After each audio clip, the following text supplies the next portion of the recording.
Pick up your gear and open your chests. Throw on your armor and head out on a quest. Hey, hey, it's a brand new day. On the Sword Coast, your allies will help with blades and bows and magic as well. Hey, hey, heroes on their way. Fighting forever against overwhelming odds. Fighting together in favor of multiple gods. Idle champions of the forgotten realms. Idle champions, adventure never ends. Idle champions, hit you all and then.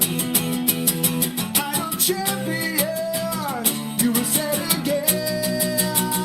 Idle champions.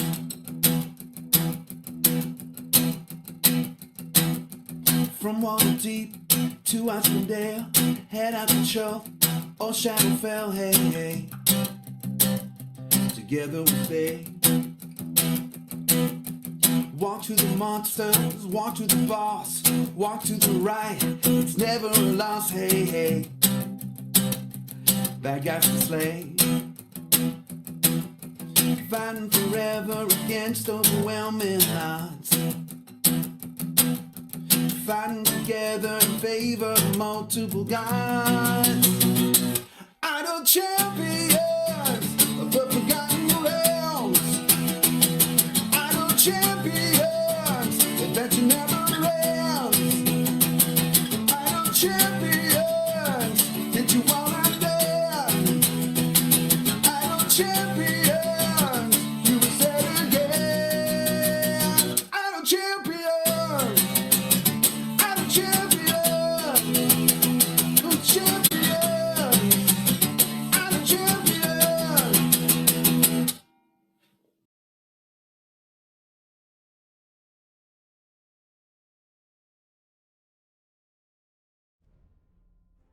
Hello, everybody. It's me, Gario. Actually, Gaarawarr. Gaarawarr, the guide guy. I gotta work on my intros. Welcome, everybody, to the tutorial show. Gaarawarr's Guide, the tutorial show. Today's topic is going to be Season 6. Elemental Rebirth. And you forgive me, my beard is not behaving today. Usually I'm the one not behaving, and today it's the beard. So, I guess, we all need a day off sometimes. Unfortunately, it's just, bad timing. With me today in the production booth is someone who works harder than my beard does today. Gabe! Gabe is with me. Gabe's going to be grabbing questions from chat and hanging out with all of you. If you do have any questions, like it says way down below in the white box, question : in front of your question, Gabe will grab them and put them in a little document over here, because the way this show works is I talk for the first hour or so, and then in the second half I answer questions. And I don't want to miss anything, so please make sure that you put question : in front of your question, and that way we make sure it gets picked up. If you were with me for Gaarawarr's Guide to Everything in Idle Champions on Thursday, this scene will be familiar. It took me so long to get into this variant on Thursday that I was like, there's no way I'm leaving it. But we have to leave it now. Hello, Starfish. Welcome. As you can see, I'm still, it's the same formation. We were working on, I was like, you know what, I need to build a formation for Zorbu kills, because that's a thing you need this season. We're going to talk all about it. And this is one of the, I guess I kind of need to stay here because we need to, maybe demonstrate a little bit why this is a good idea. So yeah. Okay. But I think what we'll do is I'm going to hide my little trackers here. We're going to go all the way back to Area 1, maybe. Put everybody away. Oh, no, it's going to make me keep you here and here. No, all right. Well, we're just going to leave then. Can I talk about that formation real quick? Nope. Nope. Because we're done.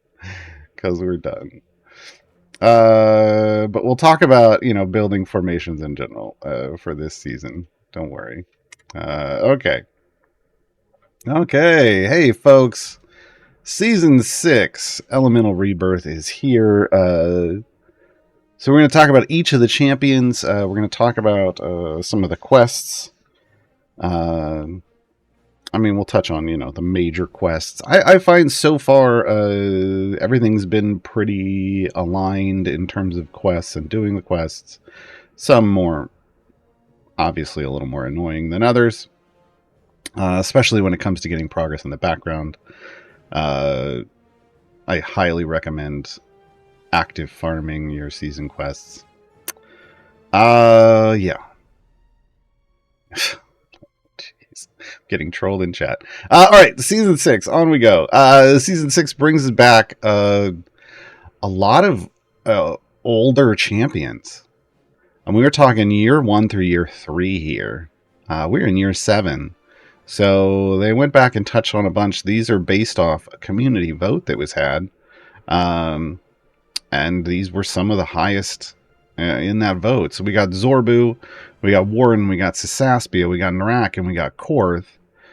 All five are C&E original characters. So they could do whatever they wanted with them this season. And they did. And they did. If you like your reviews in a written format, I did do like a quick overview of the season. It's up on the Idle Champions subreddit right now. Agree, disagree, all you want. It's cool. It's just my opinion, and I'm okay with that. People ask, I give it. There you go. But if you want facts, I've also updated all 5 of these champions guides, and you can go form your own opinion based off the information presented in therein. Yeah. So we get all 5 of these champions that got slightly adjusted.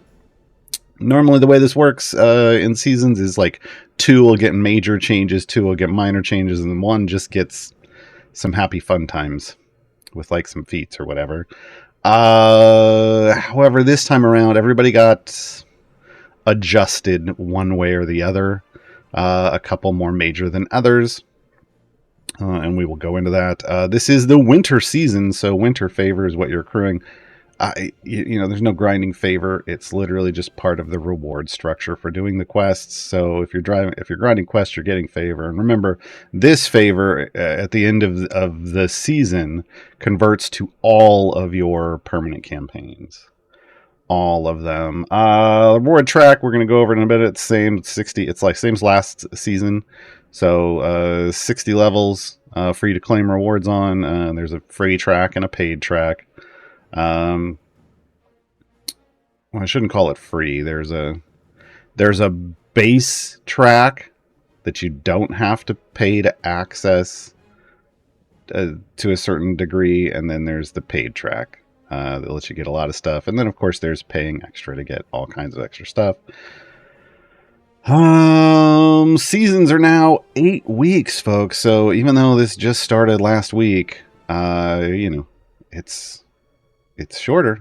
It feels like we're 2 weeks into it, but we're not. Or we're 3 weeks into it now, but we're not. They're only 8 weeks. Seasons are now they're currently 8 weeks. They're currently back to back. They've stated these are things they're testing out the next couple seasons, most likely at least 8 weeks and back to back. We'll see how they feel about it then. They'll see how they feel about it. And as with the last season, there is as with all seasons, there is a season pass. We can't access it from here because I'm not in an adventure. I'm like, why is it not working when I clicky on the thingy? Also, they've put in a link here. This highlights and lights up a bit because if you click on this, it takes you to this Elemental Rebirth blog post. And whenever you run into a season quest that's like, kill this enemy 100 times, or kill a certain number of these, you want to click on this. It's going to have a list of at the very bottom. It'll have a list of enemies in some places you might find them. Not always every place you can find them, so you can always ask in the community about where to find them as well. All right, you know what? I think that's kind of what I want to stop at here. As always, there's buffs based off your levels. So every couple levels, there's going to be a permanent buff for the season. Shouldn't say permanent buff. A season-long buff. I don't want to confuse people. These aren't permanent buffs. Season-long buffs maxes out once you get to level 59. And those are nice. I don't know what else to say. They add up, and there's a nice bonus, and they help you finish stuff and get more favor. And yeah. I always enjoy these. I know not everybody does, but I always enjoy them. All right, let's hop in let's do some Cursed Farmer. We always do Mad Wizard.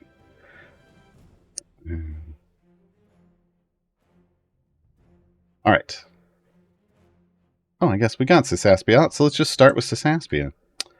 So Sisaspia is and was and has always been our Yuan-Ti druid. Pureblood, that's why, she doesn't look super snaky. Neutral evil, always trying to push her own agenda. None of this has changed. Healing support, these are all the same. What did change is she went from like 13 decks to 16 decks, because this is the season of decks.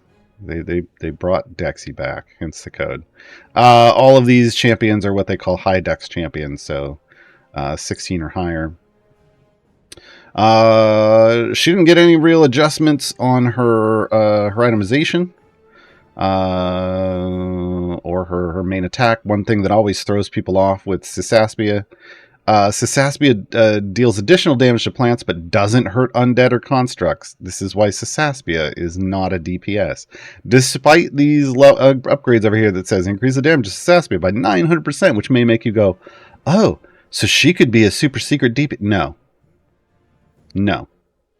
Not only is this a problem, but this long cooldown timer on her base attack is a problem too. So just don't. Just don't. Her entire kit is based around Halo of Spores.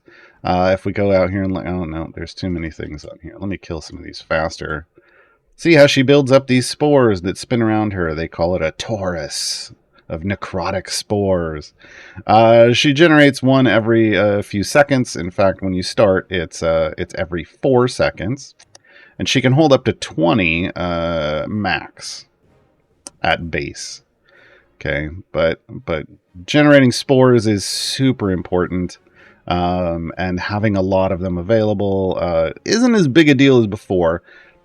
A little background information beforehand, her buffs and her heals were based off the number of spores she had in reserve.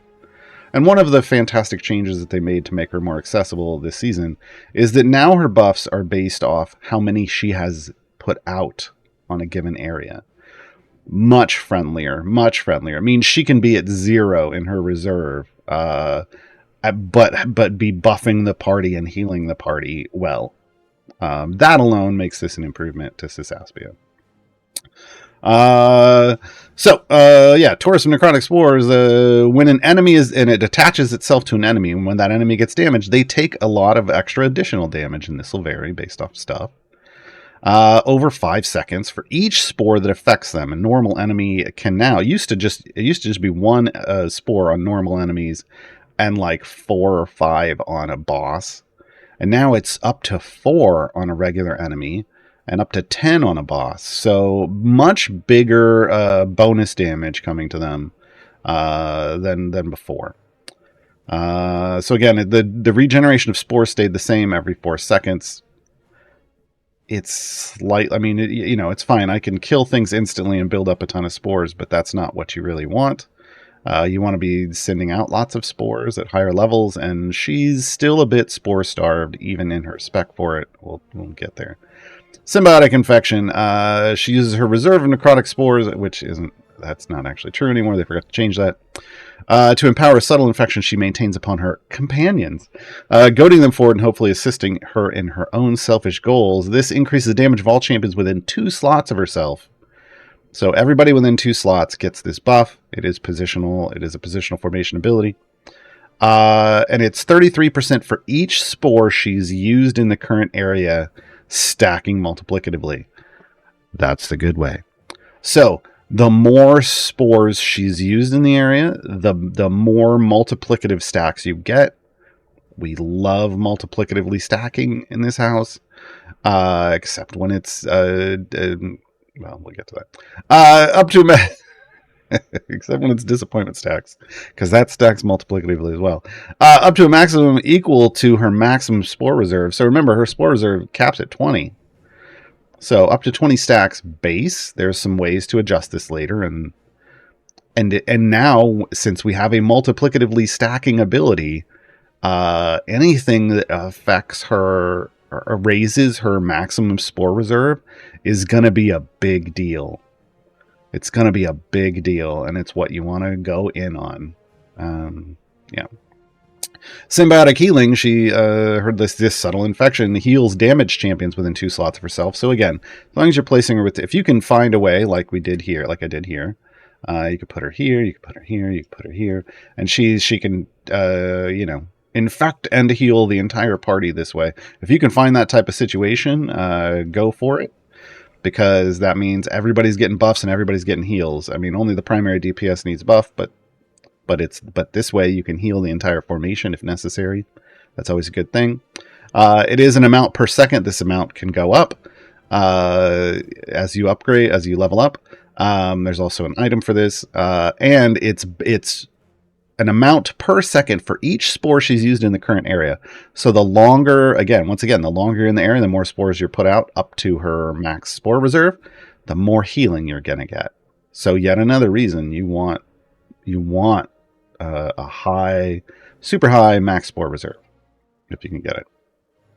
As long as you can build your formation, and there's ways you can build your formation around this, but as long as you can build your formation in a way that gives you a solid pushing formation and also gives her a solidly high max spore reserve, you're doing your best. But you don't necessarily want to butcher your formation just for a high spore reserve. All right, Dance of the Spores. This is new, and this is fantastic. This is exactly what we want after hearing all of these other things.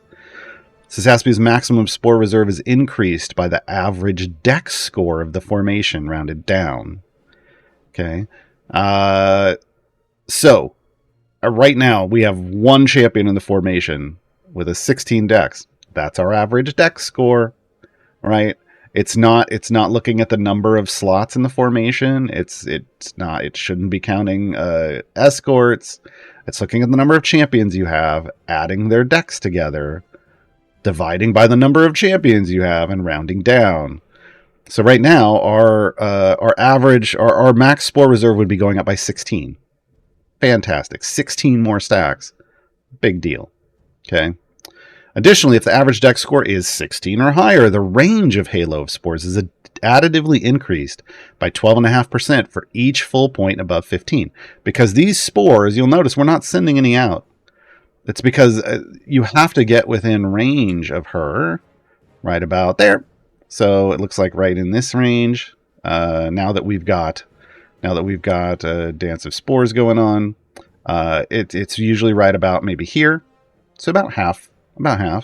And then if you build your points up, I think 16 is about here, 17 is about here, 18, if you can get an average 18, it matches pretty perfectly with where enemies load in.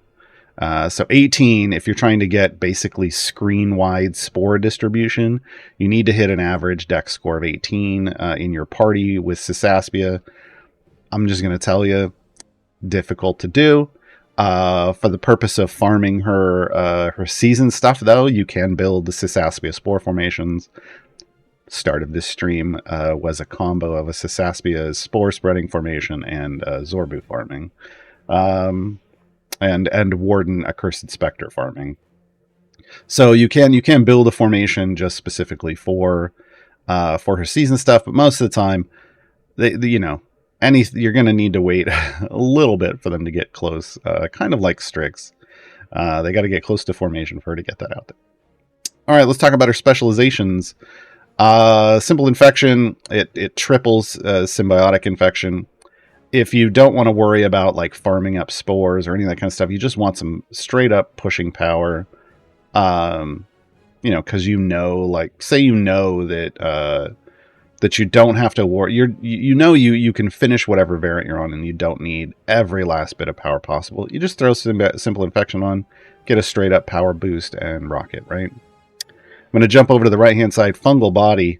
The effects of symbiotic infection and symbiotic healing are increased by 400%, but only after Sisaspia has used at least 30 spores in the current area. So a straight up 5x multiplier on her damage buff and her healing once you're 30 spores deep. 30 spores deep at 4 seconds is 120 seconds in, so 2 minutes. This buff doesn't kick in until you've been on that stage for area for 2 minutes. So this is more of a power boost for when you're deeper in your run. I will tell you this. This is really only good for with the way everything scales, with the way spreading spores. We're going to talk about in a second. Scales. Fungal body is really just if you need healing. If you're going to be on a stage for a while and for whatever reason what you need isn't damage but heals, fungal body. Otherwise, the damage boost isn't better than spreading spores. So spreading spores, let's talk about this. This was before the rework and still is now the number one spec. It's really the spec. It's the spec. Yeah. I appreciate the change to fungal body. Before, it was only if you were at your max spore reserve, so it really only worked on boss levels. Now it works everywhere, and it's a bigger number. I appreciate that. Spreading spores has 2 things that make it just the de facto specialization. The first is Hail of Spores now generates a new spore every 3 seconds. So instead of 4, you're getting it 3, right? That's so much better. So much better. So instead of, what are we looking at? 15 spores in a minute. We're getting 20 spores in a minute. It's still not enough. I'm just going to tell you right now. So we still need better spore generation for Sisaspia. She can get spore starved, especially now that she can put out 4 on regular enemies. It can be a little rough. But the second part is also super important. It's Sisaspia's maximum reserve spore count is increased by 10. And she has a multiplicatively stacking ability. 10 more stacks, way bigger than a 5x bonus, because it's multiplicatively stacking. So spreading spore is still the de facto spec for Sisaspia. We'll just go ahead and let her build up here. And that's everything. Yep.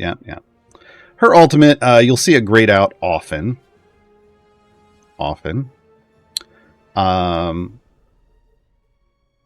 Yeah. I don't know what else to tell you. It functions based off popping all the spores that are infecting other things.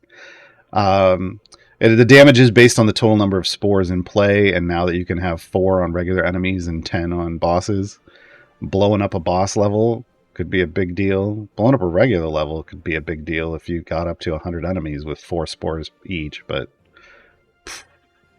boy, that would take a while because of her spore generation is so slow. I don't know how long that would take.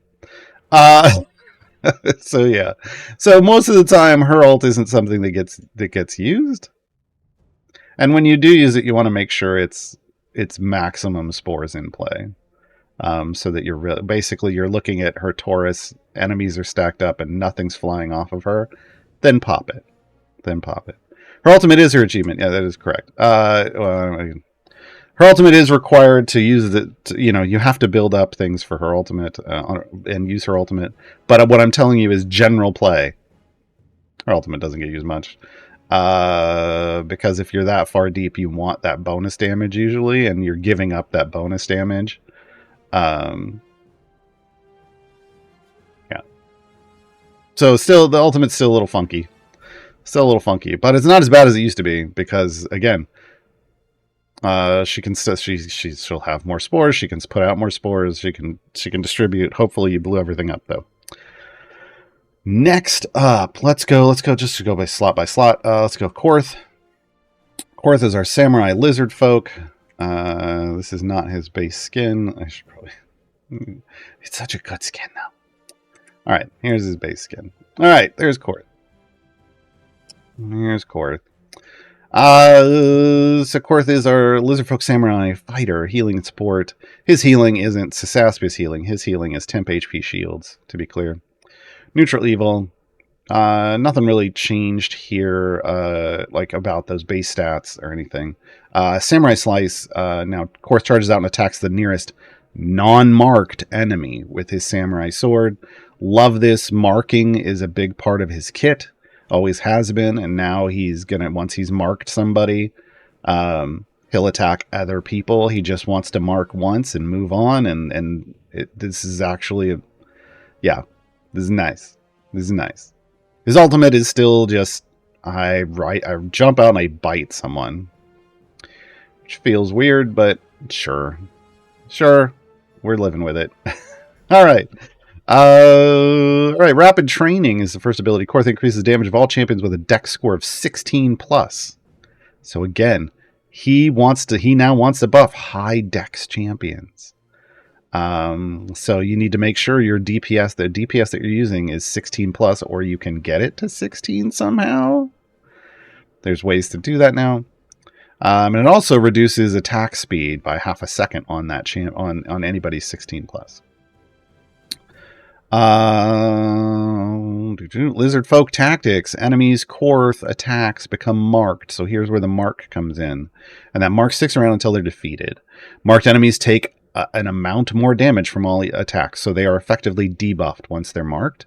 Obviously, this can vary. There's an item for that, etc., etc. So yeah, nice debuff. He is a member of the debuff club. If you're ever looking to stack lots of debuffs, he's one of those. Fighting Spirit. Whenever a champion attacks any enemy that is marked, they gain a temp HP shield that scales. Lizard folk pun. This effect is increased by 100% on champions with the tanking role. I'm going to be honest. A double shield on a tank, a double effect shield isn't really big enough. But hey, it's something. This effect can only occur for each champion once every 7.5 seconds. So the key here is you have to remember he's attacking random enemies and marking them. And then your other champions, any other champions you have to still have to hit one of those marked enemies. Now, the fact that he now attacks non-marked and thus marks more constantly, he's good with attack speed boosters, obviously, so he's marking more at people. This is better with like an AoE DPS. Back in the day, Zorbu and Korth were a great combo because Zorbu has an AoE and thus would always gain the effects of Korth's marked boosts. But just realize everybody else might not get that all the time until you have a lot of marked things on the field, especially depending on how each champion attacks. Like if Korth never marks the nearest enemy. So yeah. And that's all you're attacking. So still is a bit of RNG here, but given enough time and enough attack speed, Korth's going to mark everybody. Calculated. Korth sums up the total dexterity scores of all champions in the formation.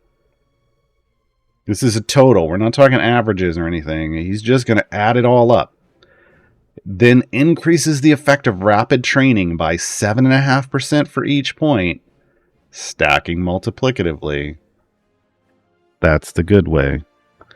Okay, so once again, a multiplicatively stacking ability, this time based off the total dex in the party. So yes, I mean, again, you want to build a good pushing formation, but if you can raise everybody's dex, multiplicatively stacking is fantastic.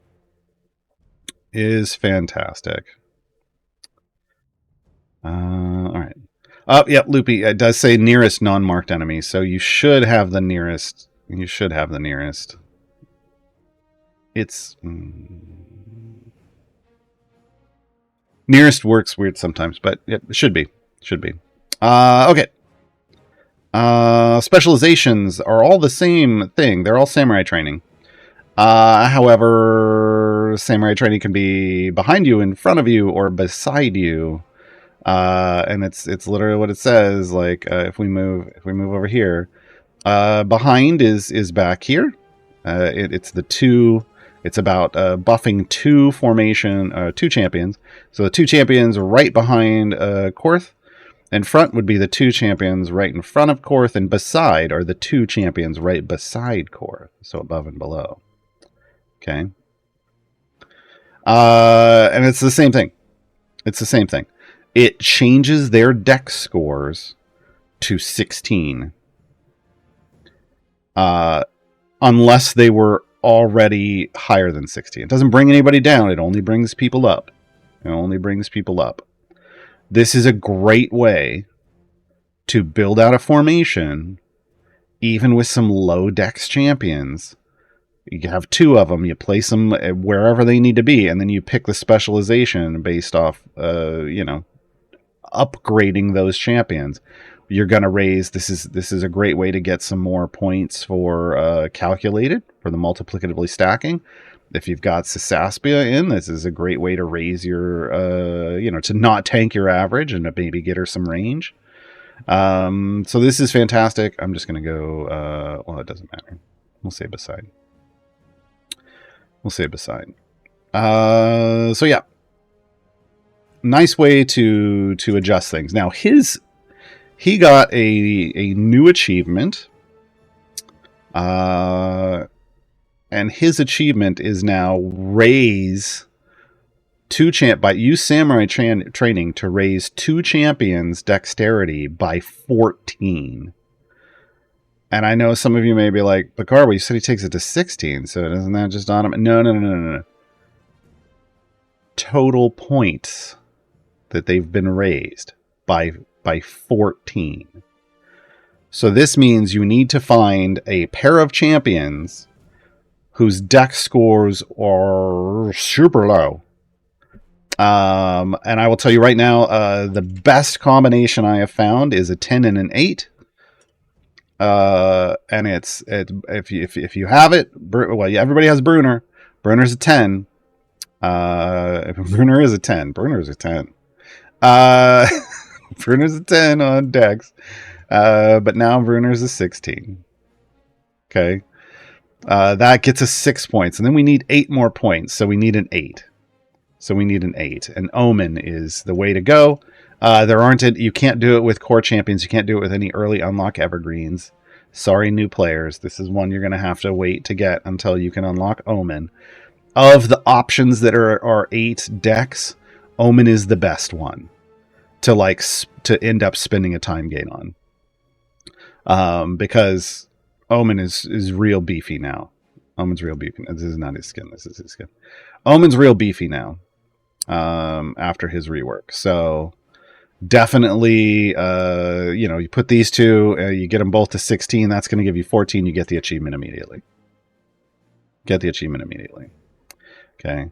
Unfortunately, Celeste does have an 8 dex, but she's in the same slot as Corth, so womp womp. Womp womp. Doesn't matter for the achievement, because yeah. All right, let's just progress. All right, Corth, what else we got? I think that's strength before death. I was about to say, and group text. Okay, I was about to say I think that's it, and strength before death. Okay, strength before death is a let's say a legacy ability, and they did make a change to it, and it's a neat change, but it's still kind of like a ability. I'm not gonna lie. Whenever any champion is about to be killed. This is new, because it used to be whenever Korth is about to be killed. So whenever any champion is about to be killed and this ability is available, Korth prevents the death. The champion stays at 1 HP, gains the fighting spirit shield, and is invulnerable for 5 seconds. The invulnerability is the big deal here. The shield ain't going to help. I'm just straight up, the shield isn't going to help, because the shield is not big enough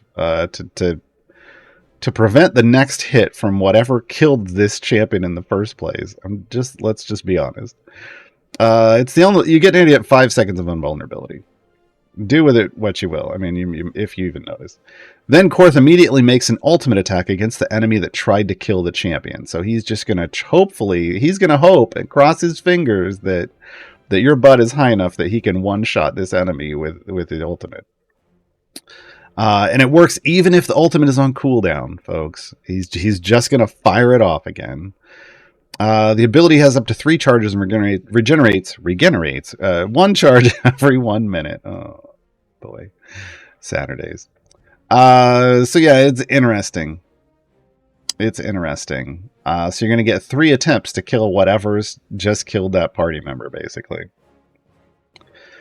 Group tactics. Korth tracks the highest number of enemies that he has simultaneously marked in the current area. Simultaneously marked, you can only have 100 enemies on the screen at once. There is a workaround to get 101, but that's only on a specific type of boss level. So 100 enemies. This could potentially be good on group tactics. Could be an interesting thing. High level trash areas, but then you get to a boss level, and there's only what, like usually 11, right? The boss plus 10, generally speaking. So he increases the damage bonus of rapid training by 20% for each of those enemies, stacking multiplicatively. So here's the thing. There is some high-level shenaniganry here. If you care, 20%, I'm just going to tell you, 20% is a pretty low multiplicatively stacking modifier. Just going to say. So we're talking, hold on, I got to do some calculator math. It's not that bad. It's an EO7. If I did this right, it's an EO7 boost. But that's if you can get 100 of them. 100 of them. So there is some shenaniganery potentially at higher levels where you're not able to kill everything and 100 enemies are out. And then you get 100 enemies out, you have to manipulate it. You pull your DPS out. You build up 100 stacks. You drop the DPS in. Let it fire off. Spikes your bud. Have a fire breath potion running, and then try to progress with that fire breath potion. There is some potential fire breath shenaniganry here. It's a very manual thing, and you got to have a very survivable front line. So yeah, keep that in mind. Oh, you know what I forgot to do? I don't know why I closed that. I forgot to talk about feats.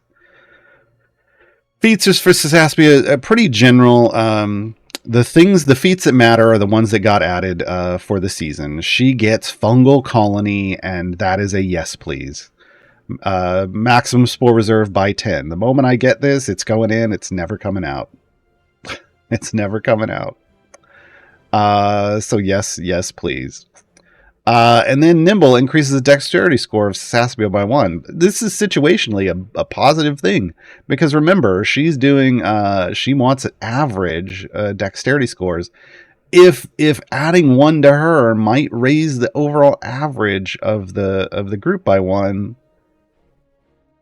Yeah. So there's a situational reason that this could be a good thing. And there's other people that might want, higher dex stuff. So yeah, these are both pretty solid. This is the biggest one. Anything that raises max spore reserve. I'd love to see something that generates more spores. But yeah. All right, and for Korth has some of the usual ability stuff. He has one that reduces the cooldown on his own base attack. So I've got it in right now. That's why he's attacking as fast as he is. So marking things faster could be a good thing. It's obviously what I wanted. But we've also got wisdom and charisma for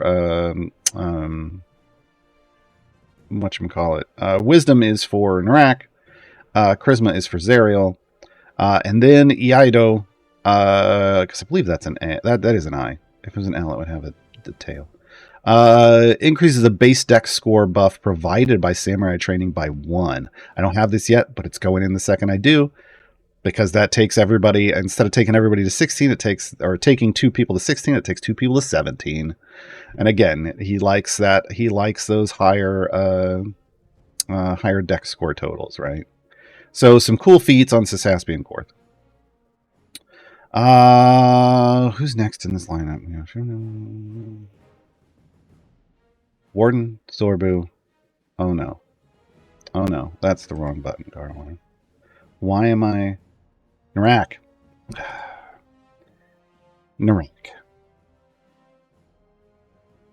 Nrakk was past tense.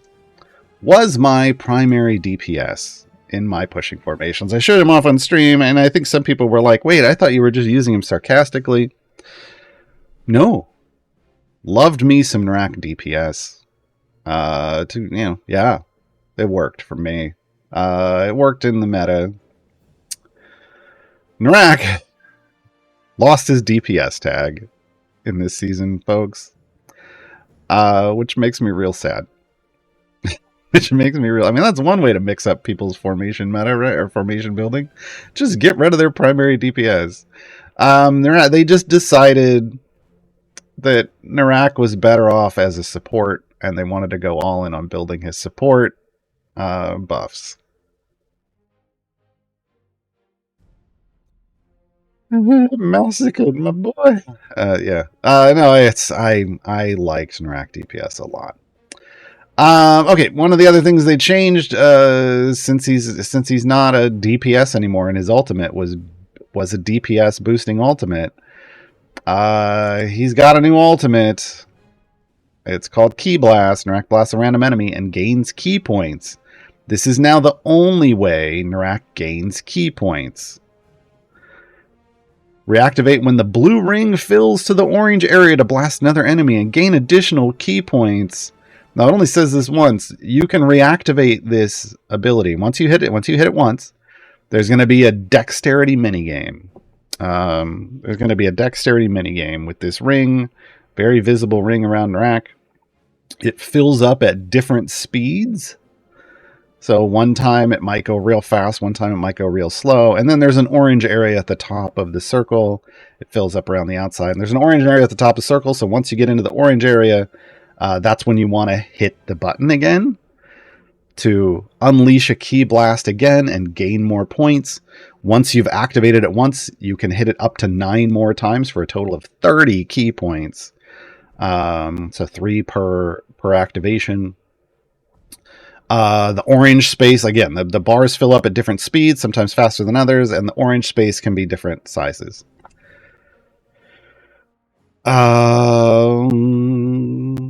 Not accessible. It is not an accessible minigame. It is... yeah, if you park a familiar on it, you're just going to get 3 points every time it activates. And then you're going to have to wait for the cooldown. It is a fairly long cooldown. And then yeah. All right, let's talk about this so you can understand what's going on here. Way of the Kinsai. Nrakk increases the damage of all champions in the columns in front of and behind him by a small amount. I say small amount because until you play them, until we're going to get into Keymaster down here, until you get a bunch of key stacks, it is a small amount. I think without gear, I checked it on my test account. At soft cap without gear, it's an EO6 buff. It's not a big deal. Way the Kinsai is not big until you play the key point minigame. So you do get Ki Blast real quick, and you get Keymaster. This is the thing that buffs Way of the Kinsai and makes Way of the Kinsai functional, but only if you play the minigame. Keymaster. Based on the maximum number of key points Nrakk has had at one time during this adventure, Way of the Kinsai is increased by 100% for each of those key points, stacking multiplicatively. That is the good way. This is why it makes... If you play the minigame, it makes Way of the Kinsai functional. Nrakk can have at most 60 key points at once. And right now you're going for Gaarawarr. You just said 30 is the max. 30 is the max you can get from one round of ultimates. You gotta do... You'd have to do, at minimum, 2 full rounds of ultimates to get there. There are a couple ways you can do this. If at the start of your run you just want to maximize Keymaster, level him up to 80 and stop. Because if you note, so far we haven't talked about spending key points at all. Okay? So if you just go to 80 and stop, you can take a very long time potentially to farm his ultimate for key points to get to 60. 20 ultimates would get you to 60 just once without playing the minigame at all. But at that point, you would have the 60. 60 key points, 100%. It gets you it's an E20% boost, and I'm pretty sure it just applies additively because I end up on that other account with an E26 buff ungeared on Way of the Kinsai after that. So Way of the Kinsai can get to a nice amount. E25 is nice. I will tell you some of the recent season champions are in the E30 to E40 range, so it feels still a little low, especially requiring this. We'll see what happens. Now, if you go past 80, you're going to have to build up key points. You'll have to play the minigame. Because you start at 120, you start spending key points. When Nrakk has at least one key point before he attacks, he consumes a key point and stuns all enemies he hits for 3 seconds. Okay, now he does have a single target attack, but later on, down here you see Kinsai Cleave poking out of the bottom here. He will do an AoE, so could potentially stun a lot of people for 1 point. Affected enemies take 50% more damage for each key point Nrakk currently has, stacking multiplicatively. So Stunning Strike has a multiplicatively stacking debuff based off key points, but it's constantly using key points. So to truly get the most out of Nrakk, you have to be able to max out the minigame while still spending key points. To get to 60 currently, you have to have, once you've unlocked Stunning Strike, you have to have Dungeon Master. And we'll talk about how that works in a minute. This debuff does not stack and lasts until the affected enemy is killed or Nrakk has no key points remaining. So keeping him in key points is key to his success. I'm sorry. Trust me. I'm sorry. Kinsai Cleave. Every third attack, Nrakk cleaves multiple enemies, dealing damage in an area. So he's still... this is basically exists to AoE spread the stun. Gaarawarr Focus is now a specialization choice, folks. And you choose between Focus or Agility because now, just straight up, Gaarawarr Focus got a nerf. Whether it's a Focus or Agility, it got nerfed. This type of ability used to buff all positional formation, all formation abilities, excuse me, my apologies.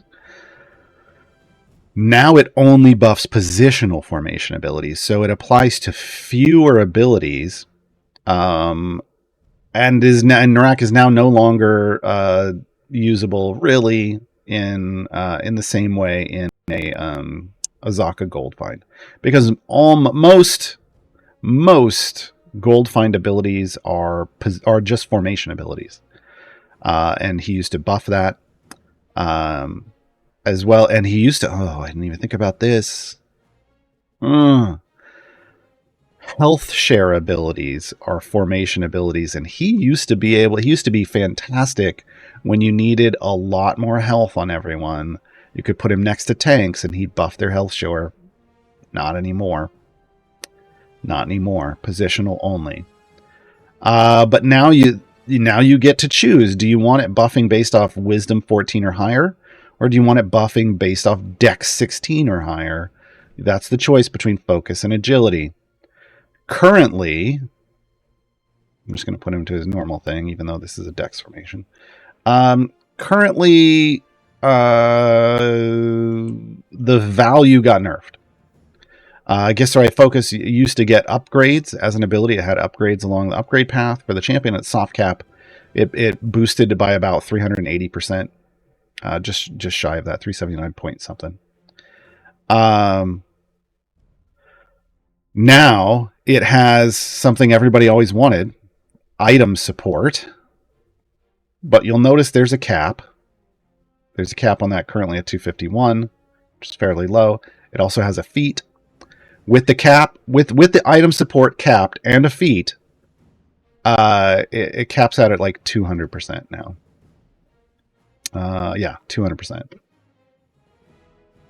So just shy of half the power it used to have, and it's only positional now. Now they have talked about raising they've been listening to feedback in the last week. They've talked about The reason it went down is they took away all the upgrades it used to get, because now it's a specialization. They didn't give it upgrades. So that's the main reason why it's less powerful now. They've talked about potentially either adding some upgrades in or raising the cap on this. To deal with the fact that it is way less powerful now, and it works on less stuff. And they have also talked about somehow trying to find some way. They like that this is a unique ultimate. They like that this is a unique ultimate. They've talked about trying to find some way to help people generate key points without necessarily having to constantly play the minigame. All right, so we're going to do the minigame dance. I'm going to demonstrate. I'm just going to do this all at once. We're going to have Dungeon Master in. All right. Hold on, let me stretch my fingers. Woo, the finger workout. We're going to try to do the minigame.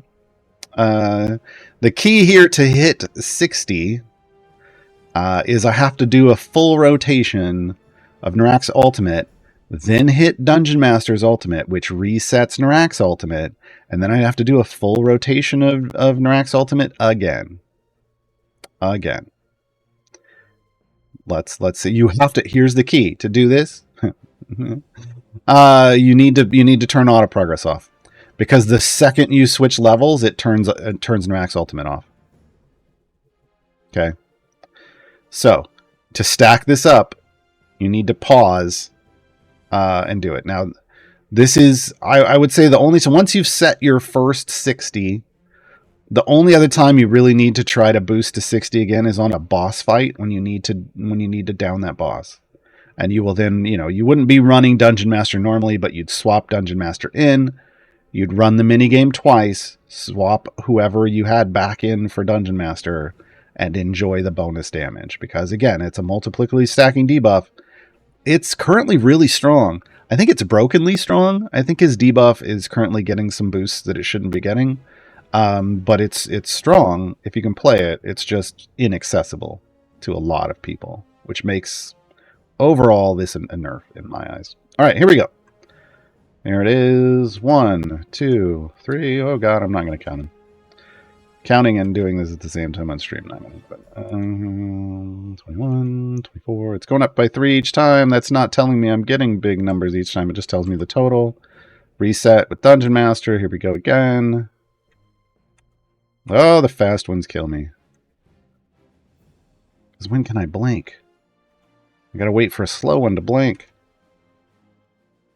And get smaller. Oh, geez, I got it. Okay. I got there. Now you can see we're at like an E25 way the Kinsai. Keymaster is an E19. Oh, it says I only got 59. He used one while I waited too long, and he used one while I was working it up. Oh well, it's fine. It's fine. That's Nrakk now, folks. Whether you like it or not. Whether you like it or not. You know what? Now I need to go. I'm upset that I chose Gaarawarr focus. I need to switch it to agility because it's a high dex formation. All right. On to Warden. Oh wait, no, we've got to talk gear. Oh, that is the one thing that changed about his gear, really. Well, the other is he now has damage all champions items because he's a support. He used to be a DPS. That's why I have a DPS pigment still on him. But yeah, he got rid of his ultimate cooldown reduction item, and now it's Gaarawarr. Whatever. Feat wise, he had this one already. What changed? He has the Gaarawarr focus and agility one. We've got Centered, which increases Keymaster by 80%. That's solid. That was a whole other thing, emergence event. So yeah, I mean, yeah. I think if they can get the key point generation in a better place, so that you don't have to, so it's not stuck behind an inaccessible minigame. Nrakk will have a solid support function. But while it's that way, I mean, if people like that minigame, great. Anybody who's super dexterous that can play that minigame is going to enjoy Nrakk. That debuff is big.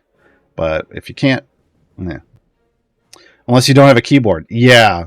Doing it on a touch screen. So yeah, like I said, not super accessible. Hopefully they make some changes.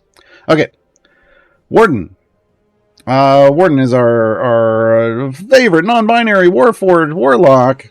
Again, DPS support. That they've built up his DPS and his support functionality a bit. It is better. Itemization is now a cursed spectre. We'll just do this first. A cursed spectre, which is a new ability. Pair damage all champions item hex, which is what you want, and then the standard ultimate and ultimate cooldown that didn't change. But we do have now a cursed spectre, and we'll talk about that. Warden was all about the hex before. He used to just stack up to 4, and then it was sticky, so you could swap him out. And that was just how he got used by the vast majority of players. His hex is no longer sticky, but everything about his kit got way better. You're going to want to actually use Warden now, instead of just him being a boring swap him in, then get rid of him, and spend most of his time on a bench. All right, Hex. Warden curses their target enemy before attacking and applying one stack of Hex. Enemies take 100% more damage for each Hex stack afflicting them, stacking multiplicatively. So Hex is a multiplicatively stacking effect. It is a debuff. And Warden can now stack. It used to cap at 4. There's an ability right now. It's just 1 at level 10, but there's an ability later that takes it up to 4. Folks, he's got feat support. He can get his Hex up to 10 stacks. Love it. You're going to want to slot those feats and leave them in. Initially, each enemy can have only 1 Hex stack at a time. Whoa. And then there's a post-stack bonus, right? So just so you know, itemization post-stack. Accursed Spectres. Enemies that die while cursed by Warden spawn Accursed Spectres, which increase the damage taken by nearby enemies by an amount. It's another debuff. It's a floating debuff instead of a sticky debuff. Because literally there it is. It's floating around. There's your Cursed Spectre. It's just going to randomly move around the screen. Enemies near it take more damage. Specialization choices. All of these are the same. Their function is to create more Accursed Spectres, because more of those debuffing things is good. Each of the specialization choices determines how you build them. So Dark Hunger is based on the number of evil champions in the formation. Shadows in the Night is Dex 16 or higher champions. And Charm of the Fallen is champions with Charisma as their highest ability score. Okay. So this will add 4, because there's 4 champions like this. This will add 4 to the max number of Accursed Spectres for my formation. So you obviously can add, it's going to vary based on how you're building your formation, but having a lot of Cursed Spectres out, yay. Okay, Spectre Rush. So before that they just kind of floated off the screen and whatever. Spectre Rush, when Warden attacks, all active Accursed Spectres rush toward the location of their target, Warden's target, prior to Warden hitting it.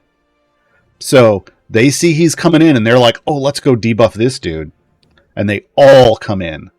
So as you can see, they're kind of all moving in, and they're moving to different places in the screen, and then they're moving in. That just makes Warden's hits harder, because they're getting enemies getting debuffed by all the Spectres. All the Spectres. Relentless Hex is what lets you stack it up to 4 times. So this is when the multiplicatively stacking part of his kit is going to start ramping up.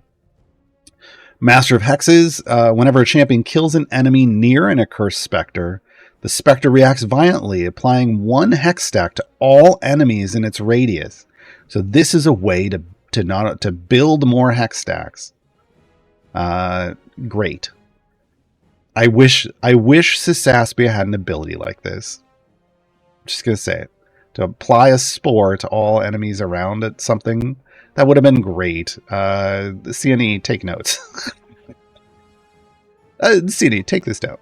Yeah, this is great for spreading hexes. Spreading hexes was not a thing we ever had, and now it is, and this makes Warden fantastic. Yeah. Cloak of Flies. Warden's attacks also deal area damage in a small radius around them, equal to 25% times the highest number of active hex stacks there's been in the current area. So it's not multiplicative, because that would get wild, but it is a boost. So the longer Warden is in an area, the more hex stacks he's building via Accursed Specters and things, the more damage Warden's going to do, and it's AoE damage. Ultimate is the same. Hunger of Hadar. Hungry Hadar. We know it. We love it. And here we go. These are the ones you care about. Beguiling Hex, and what's the other one? Hunter's Hex. So Hunter's Hex is 2 hex stacks. Beguiling Hex is 4. Do it. Do it. I mean, come on. I don't know what else to say. You want a lot of hex stacks. So just do it. Let's get Zorbu in here in his default skin. All right, everybody's favorite murder gnome is now less murder gnomey, I guess. I don't know. Where are we going to put him? We'll put him down here. They changed the names of some of his abilities, so he doesn't sound quite like a genocidal maniac. To just put it straight out there. We always questioned his good alignment, because all he wanted to do, all he does is kill no matter what. Like that's all he cared about. And it sounded that way in his kit. So they changed the names of some of his abilities. Unfortunately, they also changed some of his abilities. Zorbu got a slight nerf. Zorbu got a nerf to his kill, his kill stacking boosts, but a buff to his support abilities. It's interesting.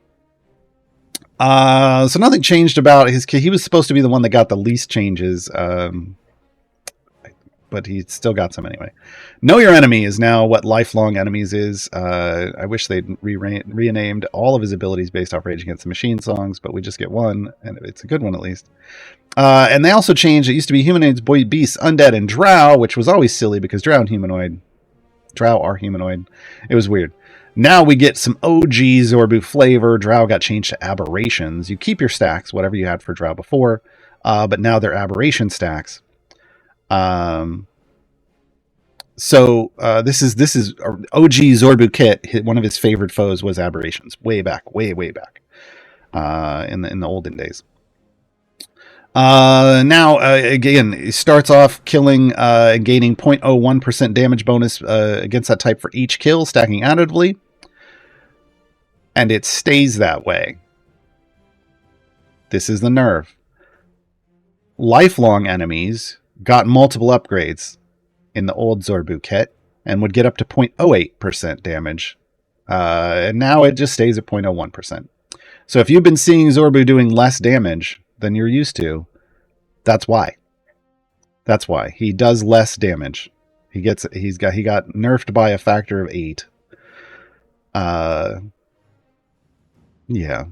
And because of the way there's multiple stacks, it ends up being kind of a big deal. So yeah, that's the Zorbu nerf. Focus Fury is the new renamed buff, where he basically buffs himself, so he increases his own damage by an amount based off the Know Your Enemy. They changed it to Focus Fury, the name. Hunter's Pack was his support buff, and it still is, so increases damage of champions adjacent to Zorbu with dex score of 15 or higher by an amount. What gets weird here is they're like, hey, let's buff Hunter's Pack some more. It already had an item. They gave it another item. What? Could just increased its scaling and left his ultimate damage. So Zorbu's ultimate damage is now a lot lower, if you cared, because he doesn't have an ultimate item. Now he has 2 Hunter's Pack items. 2 of them. Yeah. All right. Specialization choices are kind of like before. He used to have 3, and the middle one was always pointless. So they just got rid of it. Kudos, CNE, for the simple solutions. Just get rid of the useless one and give us the ones we care about. Lead the pack increases Hunter's pack by the bonus provided by Focus Fury. Okay. And again, they get a nice thing. They gave us the amount. Hunting partners is now your kill stacker, but instead of just giving you a couple extra points, they let you build a formation around it. So the counters additional increment once for each champion in the formation affected by Hunter's pack each time an enemy is killed. So you can potentially put Zorbu in the middle of one of these circles, surround him by 6 people, and get 7 credit for every kill. Get 7 credit for every kill, so you can potentially build up stacks faster than ever before. You can. All right. Okay. Was there anything else? Oh yeah, Expert Hunter. Zorbu's damage is increased by the bonus provided by Hunter's pack. That was always a thing. So that didn't change. Specialization. Oh, feats. Did I like his feat? His new feat? I don't remember. Maybe. Hunter's Ceramorph Hunter. Now he had that before. Now I'm like, which one did he get? I don't know. Anyway, Wolf Pack is the cool one. It's really the coolest one. Increases the effect of Hunter's Pack by 400%. That's a big feat, folks. Because over here we have Hunter's Pack by 40%, by 80%, and then they're just like, hey, let's do 400%. What? Can we get more feats that buff by like hundreds of percent?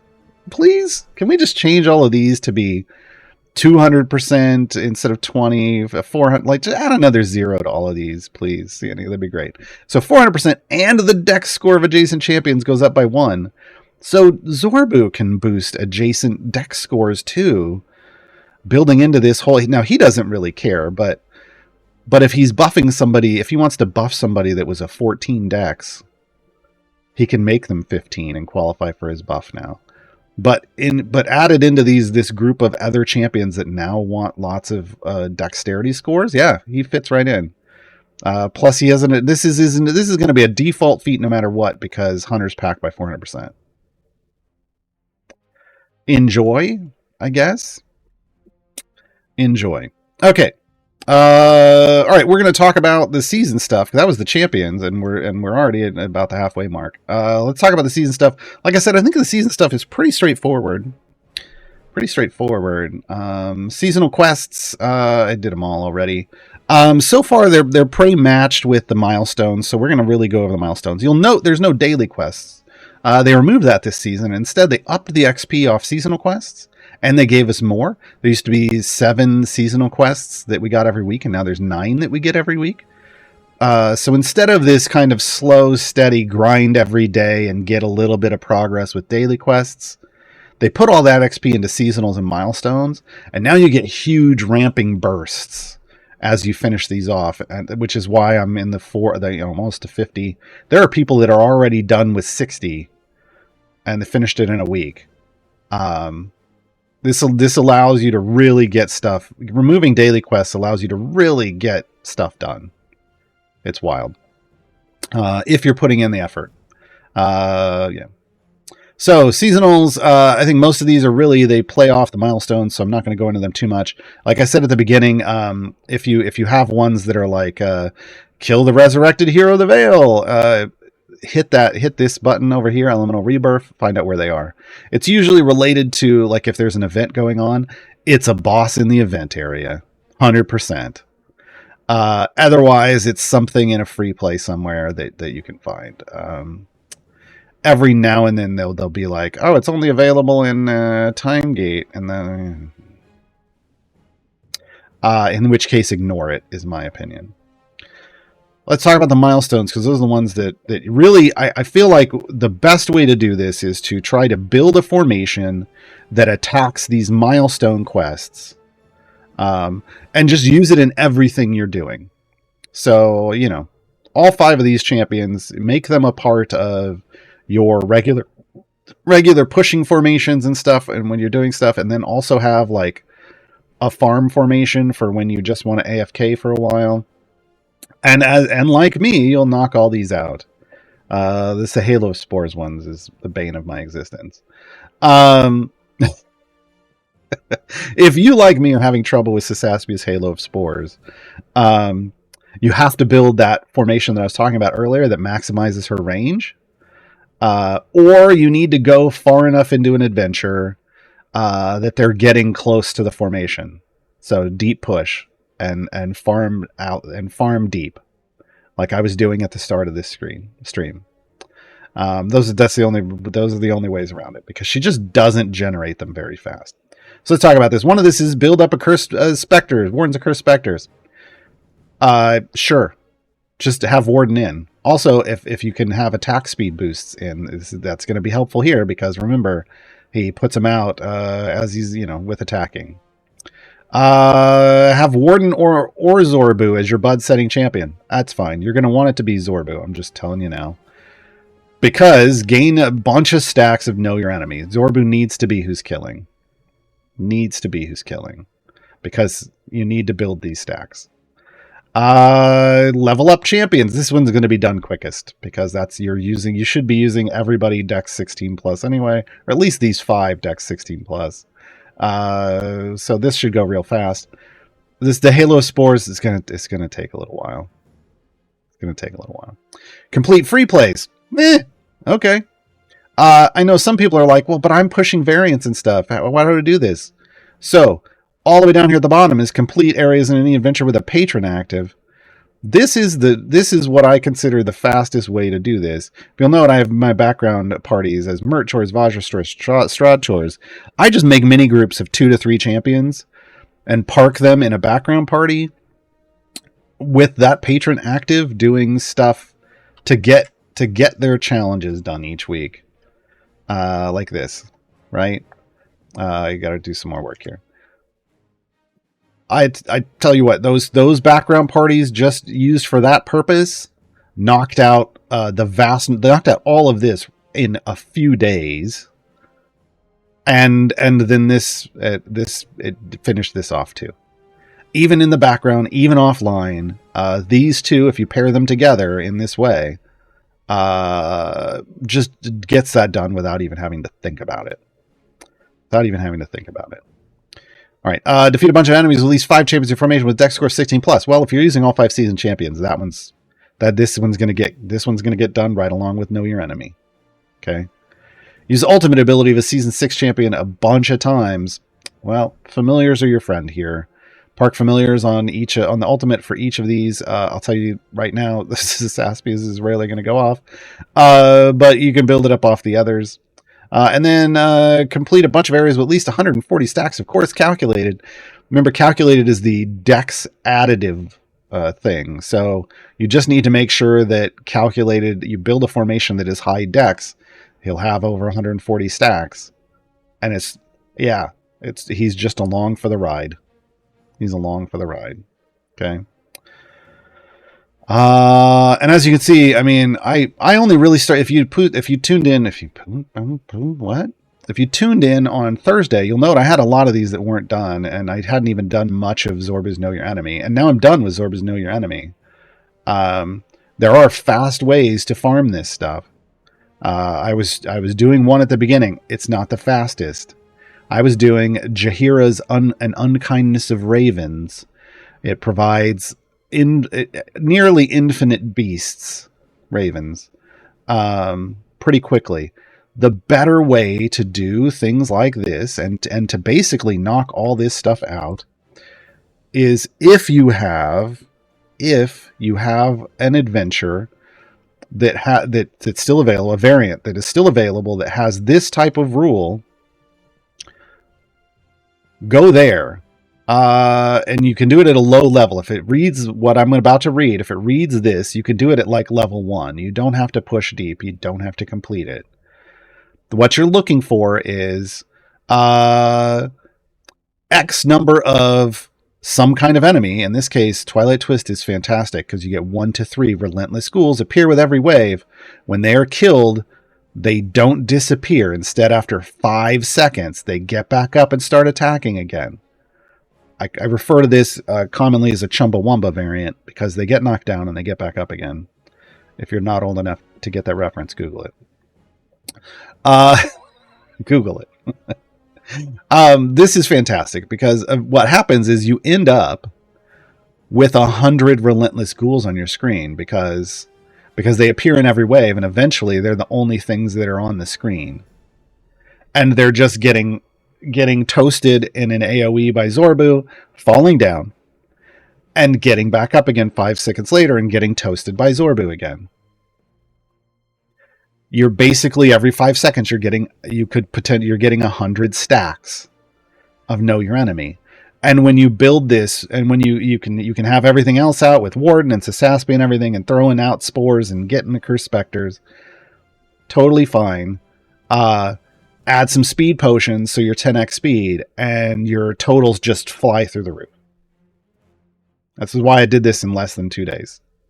In less than 2 days, I did all 10 levels of... I did it on a slow... This would have been faster. I did it in a slower way. I did it in less than 2 days. So this type of variant, there are a bunch of them out there that have these undead that Chumbawamba. Yeah. It's a reference to the band. One of their songs, Tub Thumpin'. Yeah, Tub Thumpin' at the Twilight Twist. But there are a bunch. There's Twilight Twist. There's Unexpected Geist. There's Relentless Ghouls or something. I don't know. Relentless Peril. There's a bunch of them out there, folks. Yeah, it's an unfortunate situation. I've done them all, and I've done all the patron versions of them, which is unfortunate because I'm effectively punished for having completed content in the game. But I found another way to do it. It's fine. Now we do have bonus quests are back again. Love them or hate them. Some of them I ignore. This is the ladder one where you got to climb the ladder. The area goal goes up 100 each time. It's 200 XP. If you want it, go for it. This isn't really how events work and how you usually do events, so I tend to just leave it. Adventure Time is the damage boost one, so lots of deep pushes with damage. Again, 200 XP. Take it or leave it, up to you. Split the party requires you to use background parties with. Basically, I just make when I go to knock this out, I'm just going to make my second party my pushing party, and once I get this done, then I'll switch over to the third party, and I'll do a party in that deep pushing party, and then I'll do a deep party in there. I don't do them in the background. It's an easy way to get 1500 XP. And then there's going to be something related to Tiamat. It's either going to be unlocking trials or defeating Tiamat. Easy 1000 XP whenever it pops up, because you should be able to do that pretty easily. Now the rewards track. Let's dive in. I have not purchased the season pass yet, but you can get a season pass. Season pass unlocks the second level, and then when you get to bonus rewards, you get 2 tokens every time you go up a level instead of 1. I believe it's 2. You know what? Let's go look. Season pass in the store is all the way over on the left. And it doesn't say here again. I bet it says on the season thing. You get 3 6-level boosted discounts, so that's 18 levels unlocked for free. Plus, once you get into the higher levels, you get extra. Yeah, 2 if you've purchased. So double tokens, so double rewards if you have the season pass.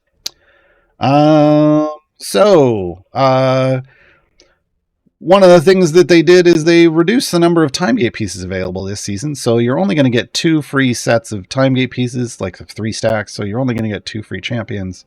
You're going to have to use your regular time gate pieces that you've earned or gotten some other way, like in the Cosmic Revelry event going on right now, to unlock the others. The same kind of stuff we saw before. There's some season-long buffs. There's gear. Item levels, feats. Item levels are the big deal. There's skins, like there's new elemental skins for each of the champions. The big thing I think that everybody's excited about is there's a new core. So you can get yourself a new core on the free path. Look, it's on the base path. Level 21, which is super easy to get to. It's a dexterous core. So high dex formations. The buffs are basically the same as the unaffiliated core, and the unaffiliated core was the best core in the game. So now we've got two super high buffing cores, either for unaffiliated parties or for high dex parties. Fantastic. Love it. Love it. Get it. Love it. On the paid path, you can get a familiar, potion of polish. Again, but usually, even on the base path, you're getting a bunch of nice stuff and item levels. Modron cores, Modron chests on the paid path. There's some on the free one. Obviously, it's $10 US to get the season pass. It's still the best $10 you can spend on the game in terms of what you're getting, as long as you're doing the content, as long as you're unlocking the levels. It is so worth it. It is actually too cheap, in my opinion, but don't tell CNE that. Paid Path has some scales down here. Again, some really cool elemental skins. DPS pigments this time around. And on the base path, they've given out if you can get to 60, and again, it's not that difficult this time around to get to 60. Golden Epic for Nrakk. Downside of this is it's Nrakk, I think, currently. Upside, Golden Epic. And if you're someone who's like, you know what, I don't like Nrakk, I'm going to disassemble him. Try to get to level 60 first, because then you'll get a golden potion you can put anywhere else you want. Just saying.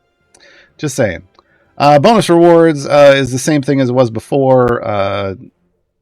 Look, let me tell you, the season champion item level boosts that come out of these, the amount of item levels that came across all champions last season, significantly higher than any season before due to this.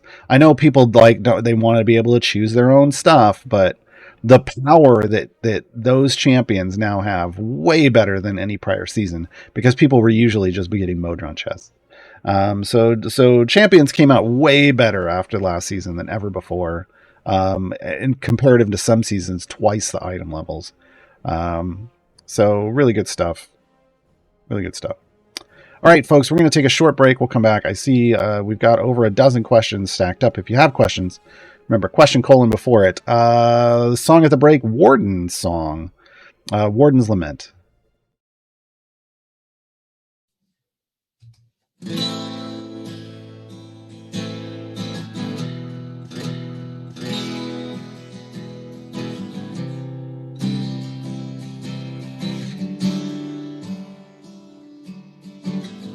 I walk alone across these broken worlds, reflecting back as my life unfolds.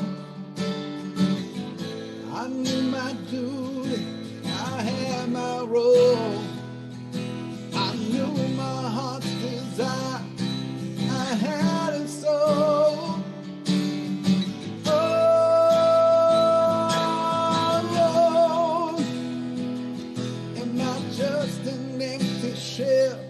Am I locked into his hell?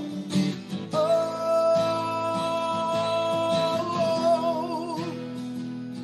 is this all I'll ever know? No heart, no choice, no road.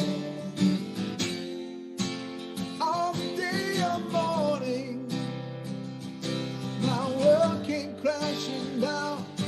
In chaos I was bound.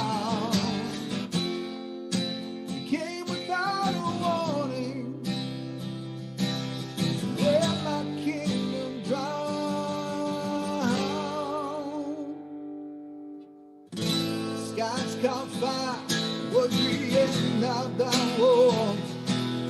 All hope was lost, there was no more. My purpose twisted, my mind is not my own. A hunger grows inside, like I'm never alone. All day or morning, world came crashing down, all around was bound.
Hey, I'm back. I wanted to talk about this real quick before I hit up the questions. Just to show you what I mean when I say there's so many more item levels on Champions. My Caddy Bree is an outlier from her season because she had a lot of item levels before. But if you see the Ak Inc. season, we've got Evelyn almost in the high 600s, Jim, Omen, Strix in high 600s, Vi a little lower. I mean, these others had a little higher starting off, but yeah, I was in Omen. Average item level 666. Asmodeus would be proud. Asmodeus is Omen's, is now, spoiler alert, Asmodeus is Omen's god now. Not Timora. So yeah, over almost between 600 and 700 item levels, and I only got like to 120 something in the season track, which is a lot. But that was doing things pretty regularly and missing a lot of stuff and ignoring some of those bonus quests. I know people that got up into the 140s, 150s. An amazing amount of item levels when you compare it to like my Spurt had already had higher, but if we could talk the next highest season, the Caddy Breeze, 500s. They were in the 500s, low to mid 500s. If we go back further and we see like the Dex ones, Shandy, Birdsong, they're almost at 500s in the 400s, right? Ayla in the 400s. So a couple hundred item levels higher than ever before. Wild. All right, let's hit up the questions. Let me hit the stuff that's on topic first. Degozaruyo, any recommended strats for Zorbu milestone stacks? Yeah, I think I just went over that. I think we covered it. Go find yourself a Chumbawamba variant with the undead that get knocked down and get back up again. It's the best way to do it. If you can't, you can go fishing for I think Unkindness of Ravens works. Jaheira's Time Gate. I went fishing for it on Thursday, and it took me like 6 or 7 tries to get it, which is a lot of time gate pieces. I don't recommend that for people, generally speaking, but I have a bunch and I don't use them, so for me, I didn't care. But yeah, hopefully for newer players, just try to get yourself to one of these Chumbawamba variants. It's the best thing. Rough Rider, are there many Yuan-Ti that are not pure blood? We're talking just D&D in general because this is a Sisaspia thing. Sisaspia is the only Yuan-Ti in this game. But I feel like purebloods are the least, like they're the smallest number of Yuan-Ti probably in D&D. Most are some kind of, partial whatever, and those are the ones that look like snakes. They've either got snake bodies down on the lower half or with a human upper half and they slither around, or they've got human feet and then snake heads and snaky, and well, snakes don't have arms, but scaly arms and stuff, right? Or maybe they just have a snake head. There's some combination, and that tends to be the most of them, is my understandings. Strider X, what is Warden's probably average total debuff? I don't know. I don't know. If we can get up to, I can tell you just from this. Let's see if we get 2 times. I don't know if this is accurate. I hate doing stuff that I don't know. I don't like doing math on stream.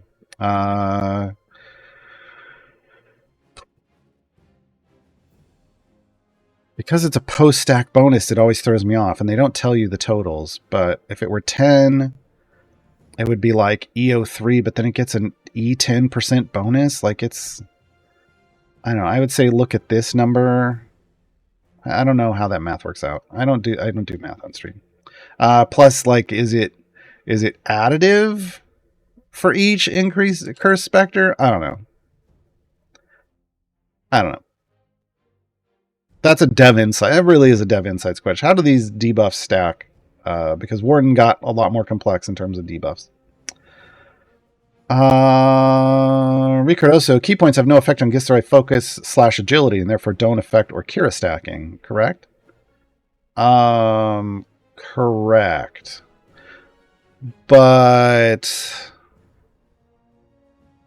again, Githzerai focus got nerfed through the floor. It would work for her. It would work for her healing still, because her healing is positional. But but at half the effect almost. Yeah.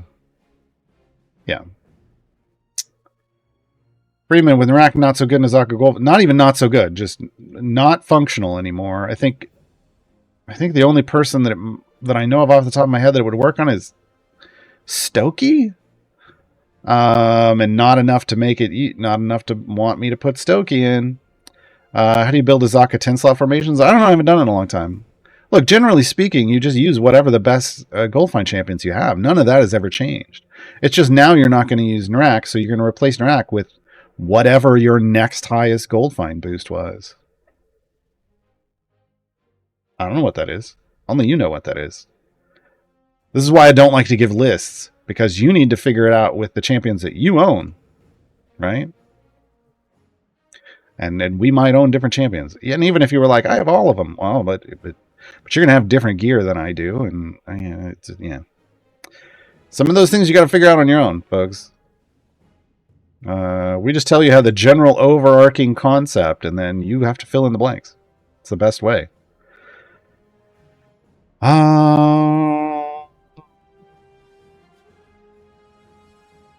Mayhem Disaster. Are you planning to talk about what's be a blacksmithing and Nrakk shenanigans? Is that what is? Huh? I think you're talking about the unintended effect they have going on right now that they're going to be fixing. So no. I don't usually encourage people to do stuff that the developers didn't intend and plan on changing. So no. Lazy Cat, is there a reason to balance Zorbu's to kill totals? Nope. I mean, just, have roughly equal...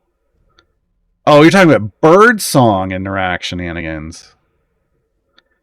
God, you really got to write that out, because if I see BS just as the letters, I'm thinking blacksmithing contracts.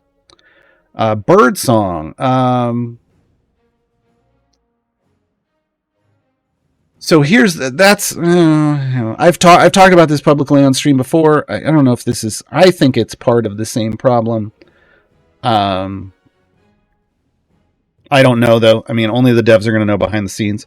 There is a thing going on in the game right now. I'll say this generally. There's a thing going on in the game right now that I and my chat have referred to over my channel as Bud's Buggy, not Bugs Buddy, but Bud's Buggy. It's based off Bugs Bunny because it's Looney Tunes. Because it's Looney Tunes. There's a problem in the game with debuffers right now, and they break your bud in glorious ways that people enjoy. But it makes it really hard to determine power of formations and champions and stuff, because once it breaks, it's Looney Tunes. And Nrakk now has a huge debuff. And Birdsong factors into this somehow, and I can't remember at the top of my head why Birdsong messes with this system. I'll be honest, I don't use Birdsong when I'm triggering Bud's Buggy. I actually find Ayla to be better. Yeah, I don't know why people. I guess it's making interesting things with Birdsong. Maybe they're just using Birdsong DPS, and then it's going a little wild. But I don't know. Again, devs are going to have to look into that.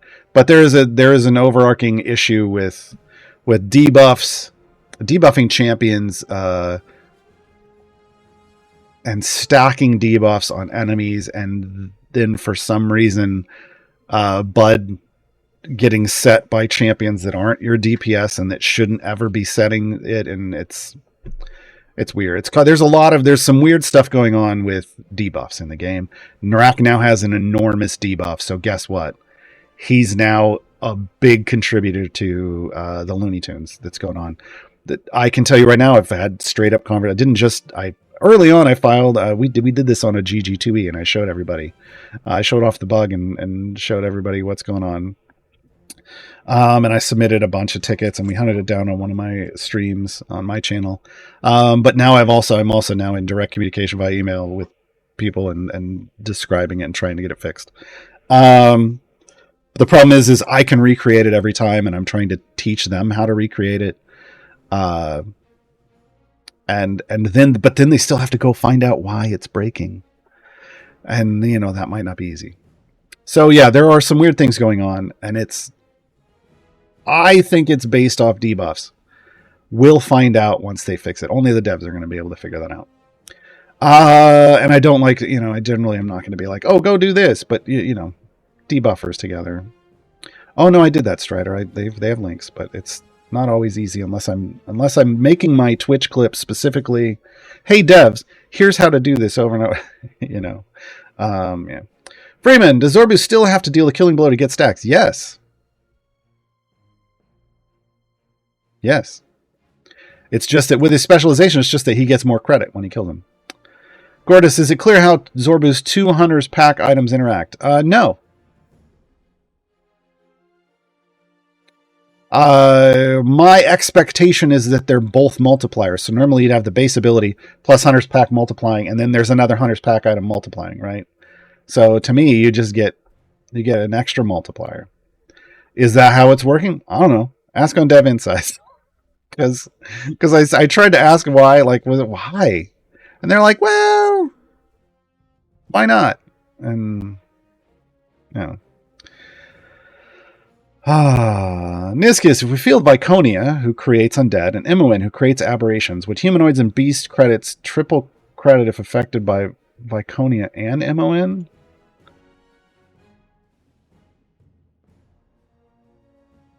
I think what are you meaning? Would you also get credit for undead and I mean, if anything that would be tagged as also tagged as undead and aberration should also be granting stacks for those as well. It's a weird new thing now. Favored foes with Viconia and Imoen, they can add a type of foe to type of enemy type to an existing enemy that already has enemy types. So yeah, potentially if you were on a level with equal numbers of humanoids and beasts, you could have Viconia and Imoen in, adding undeads and aberrations. Is that the best way to do it? I don't know, but it's a way to do it. Go try it. That'd be great. Because it should just add tags. So, yeah. There goes Aruyo. Does Korth Strength before death ultimate use count as using an ultimate for the season champions? That's a good question. I wouldn't expect it to, because you're not actually hitting the button. But I don't know. I can tell you I finished that one long before I finished the others, so I don't know that you got to speed it up too much, but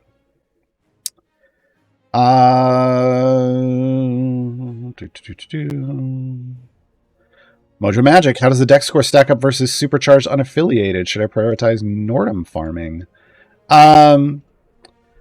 So it is my understanding, based off statements from the community who emote, I believe, has come out instead. It's basically the same. It's basically, and they asked, and somebody mentioned on Dev Insights that it's basically the same number of nodes. We have been told it is fully superchargeable, just like the unaffiliated core. So they should be equal. It's just one is focusing on affiliated and one is focusing on high dex. I love that concept, personally. I wish they'd go back and rebalance some of the old cores. Because they're just not great. The new Dex core, the new Supercharged core, or the new unaffiliated core, or the unaffiliated core and the new Dex core, I think are great. You can also get if you don't have the unaffiliated core, if you weren't around for it, go now down here to buy additional cores. The unaffiliated core, 500,000 gems. Unlike the strong core, actually worth it.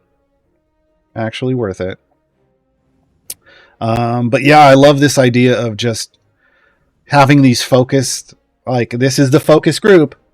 This is the use case of this core. Just as good as this core over here, but only for this. I personally like that. I think that's easier and a happier balanced situation, but some people like having the variations, and I'm like, nah, I don't know. I like it. I love it. I want some more of it. Nelsa, should someone with very few champions unlock stop and farm a map like that for a while too? or should we progress through all the events slowly?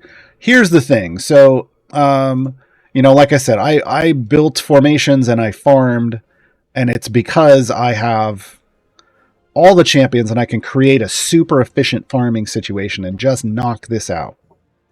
And then go back to whatever else I want to do with my game. That this is a established player way to do this. That doesn't mean you still can't do it. I would suggest, if you're not in any hurry, one of the reasons some of us are rushing is we want to try to get to... We want to do this high-level manipulative thing of getting to 60 and then dismantling Nrakk and getting a free golden push we can put somewhere else. For newer players and experienced players, but who aren't in the game with and able to do this super fast, I think you just, again, my advice is always include these 5 champions in your pushing formations, build a formation around them with everything you're doing, and accumulate these things slowly. Zorbu should be your primary DPS focus for the season. He's the one that needs the kills. So build your formation around around Zorbu being your DPS. Why is Sisaspia my DPS? Build your formation around. It's because it's in this setup. I don't have enough people actually buffing Zorbu. Build your formation around Zorbu being your primary DPS, and you'll be able to just slowly work your way through it.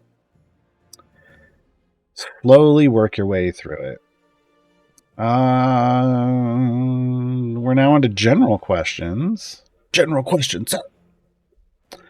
All right. Rough Rider, what is happening on your channel later today? And about an hour after this stream ends, I'll be playing some Baldur's Gate 3. I'm on the third playthrough, second on stream. We're doing a Dark Urge playthrough, and we're doing all the dark things. It's the darkest of paths. It's challenging because you get a lot less experience when you maybe kill off all the people that offer quests because they don't like you because you're bad.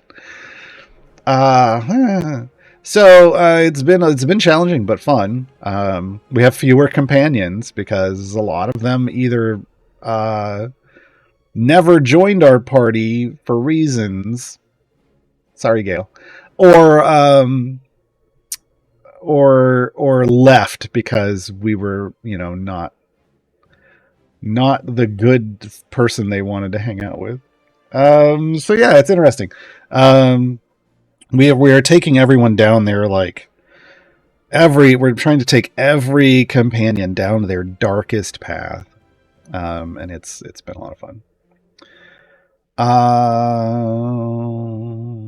Nobody 444. Does the way Warden works with his specters cause his bud to be significantly lower than his actual output?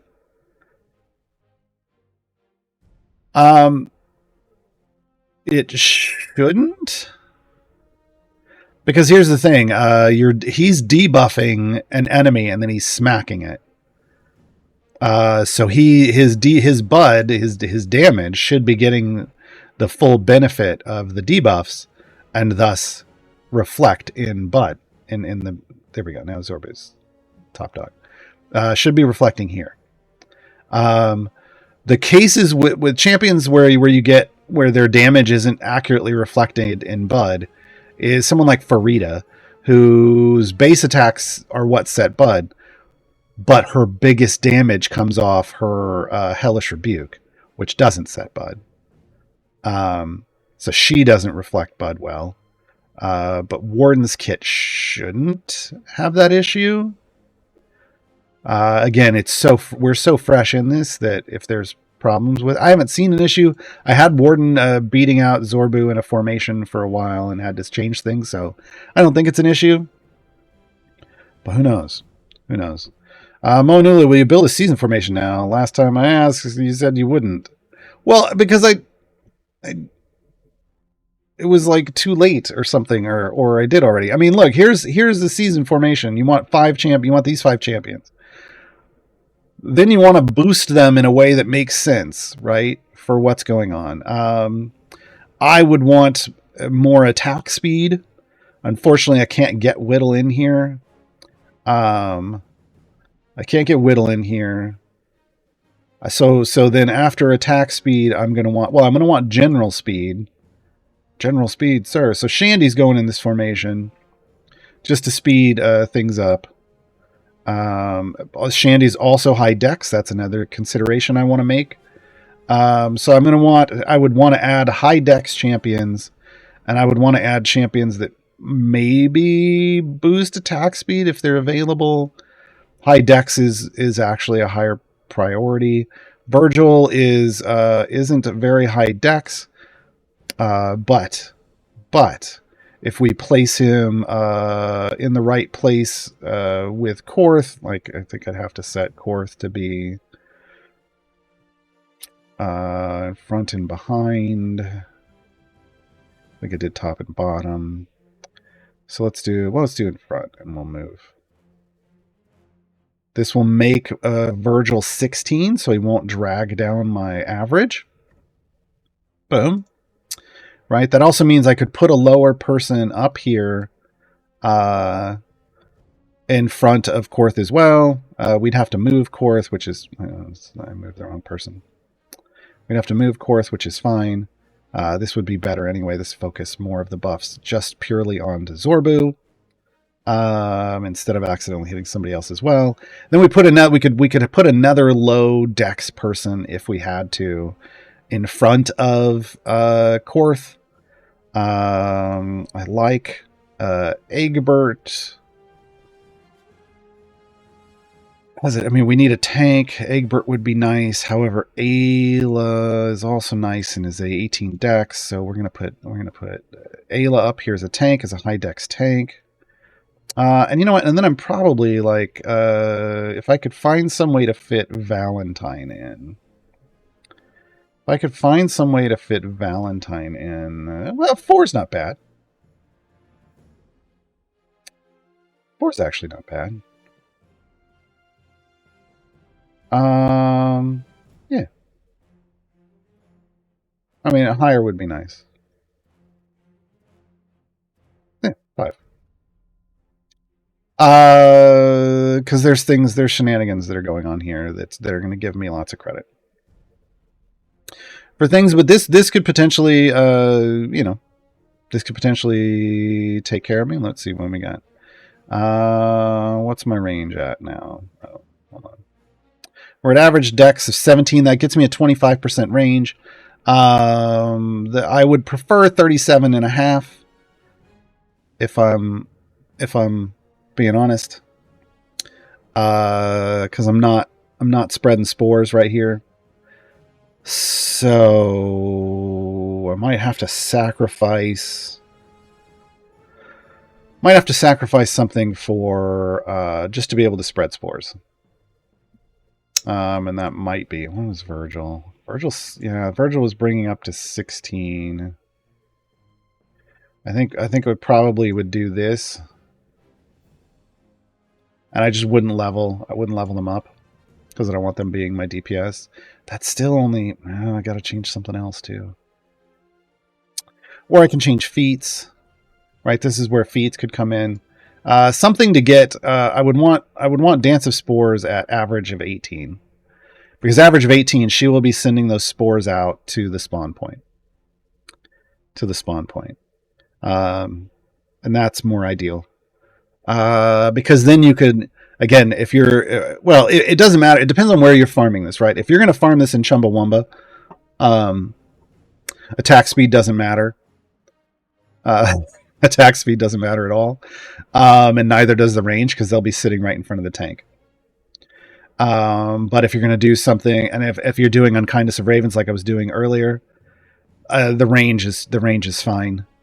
Because they're going to die, up close on this side of the screen anyway. But if you were trying to farm this on like a Mad Wizard portal, this range might be fine. If you're trying to do it just in a generic place where the enemies are spawning out of the right-hand side like this, and you're killing them this quickly, you're going to need her at the 37.5% boost for the range. Okay, so just know it's different ranges for different situations. Your formation could adjust. Yeah.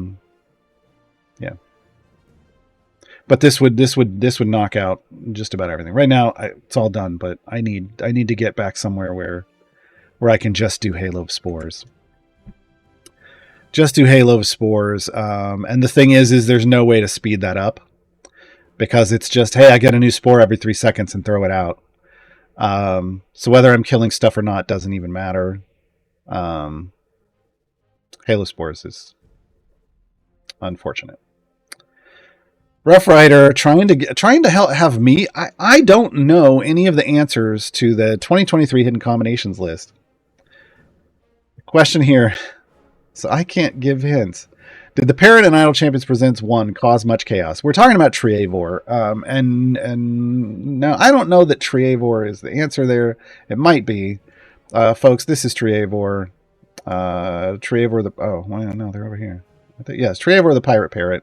I know it says Pirate Parrot, but this is a parrot that comes with Freely. This is Freely's parrot pack skin, and and their name is officially Treavor, and we know this because this is an emote, and it's see an emote Trevor, but the pronunciation is Treavor.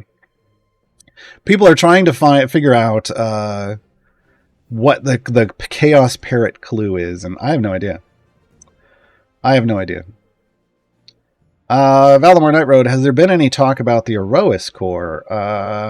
No.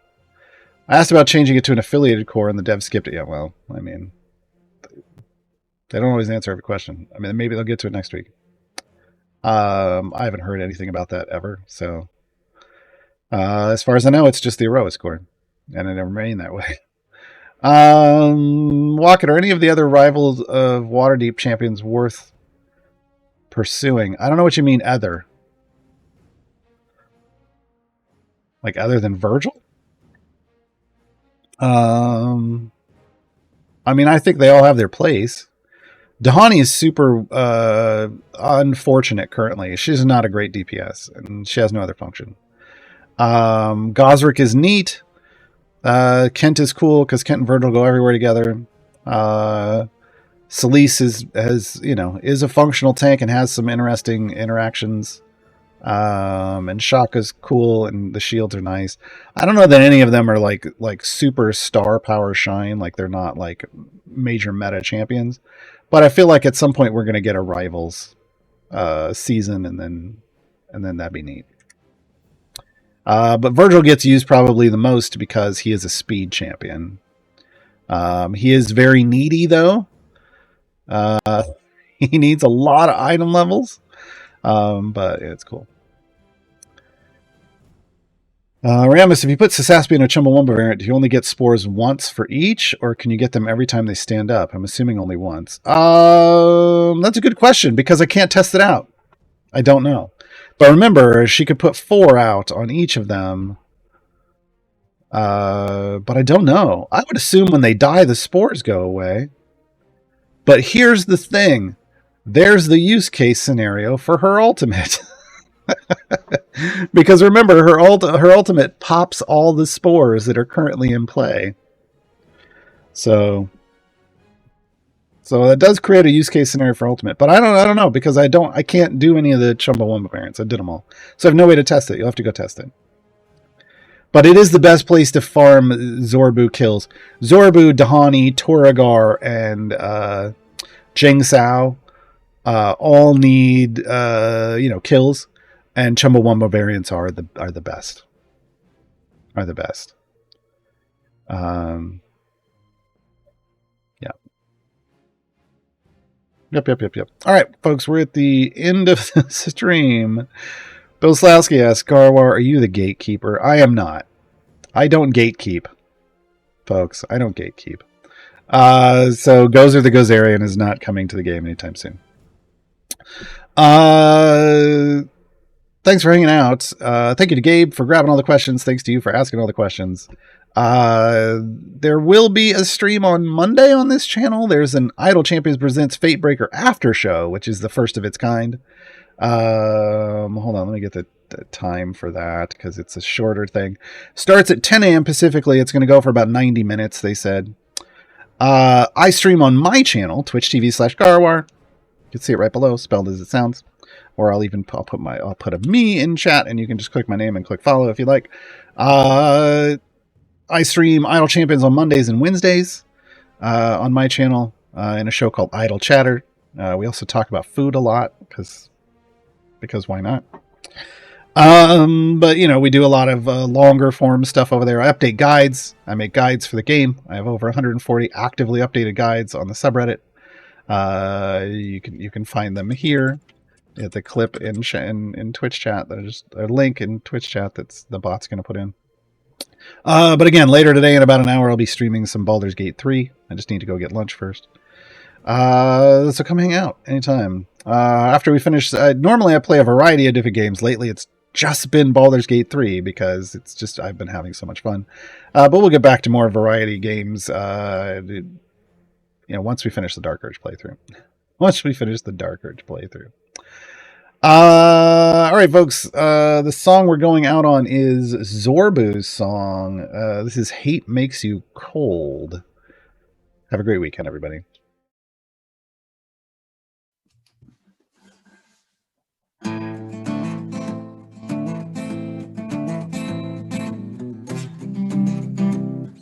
No. All right. Here we go again for real. The Song of Zorbu. I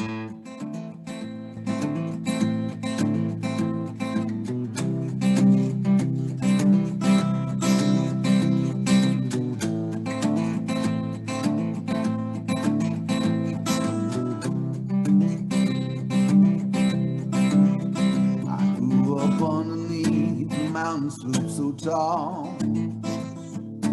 Never thought that one mistake could take away it all. I live a ranger's life, but never heard the call. I will avenge my family until the day I fall.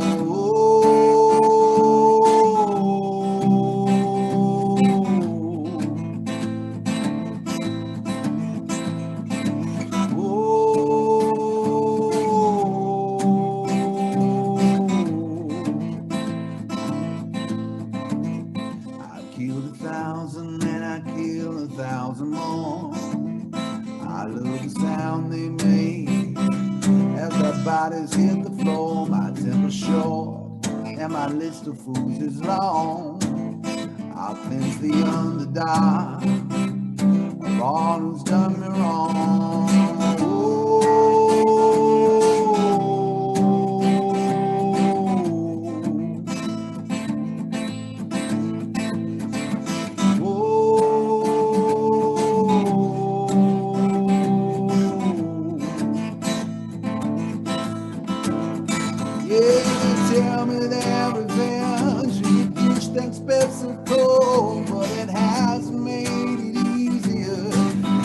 You grow. A ranger's life is right for me. It's more precious than your gold, but I trade it all away to just go home.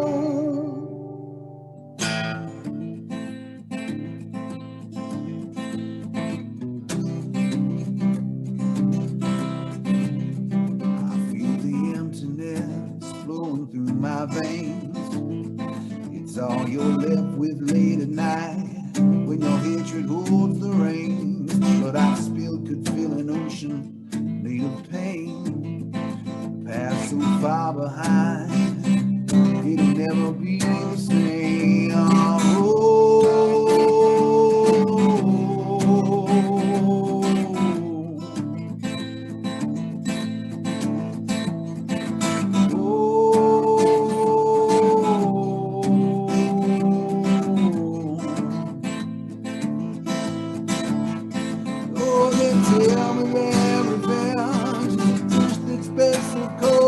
But it hasn't made it easier. Hate makes you grow.